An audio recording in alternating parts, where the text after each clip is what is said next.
ঢাকা লাগা খ্যাত অভিনেত্রী শেফালী জারিওয়ালার মৃত্যুর রহস্য ধীরে ধীরে খুলতে শুরু করেছে।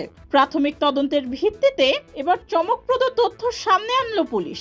জানা গেছে মৃত্যুর সম্ভাব্য কারণ রক্তচাপজনিত জটিলতা, যা শেফালীকে ঠেলে দিয়েছিল হৃদরোগের মারাত্মক ঝুঁকিতে।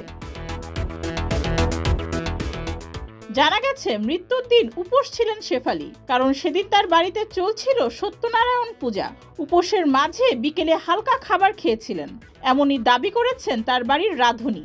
হঠাৎই শেফালীর রক্তচাপ বেশ নিচে নেমে যায়। আচমকাই অজ্ঞান হয়ে পড়েন শেফালী। তড়িঘড়ি তাকে হাসপাতালে নিয়ে যাওয়া হলেও শেষ রক্ষা হয়নি। ডাক্তাররা তাকে মৃত ঘোষণা করেন।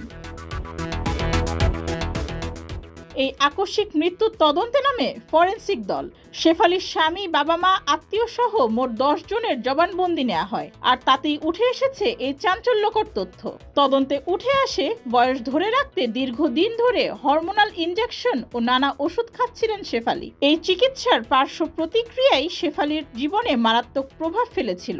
পুলিশের ধারণা ওষুধের কারণেই আরো ঝুঁকিপূর্ণ হয়ে ওঠে তার স্বাস্থ্য। তবে এখনো রহস্যে ঘেরা রয়েছে শেফালীর মৃত্যু। তদন্তে চূড়ান্ত মোড় আসতে পারে ময়নাতদন্তের রিপোর্ট হাতে পেলেই। ডেস্ক রিপোর্ট, যুগের চিন্তা।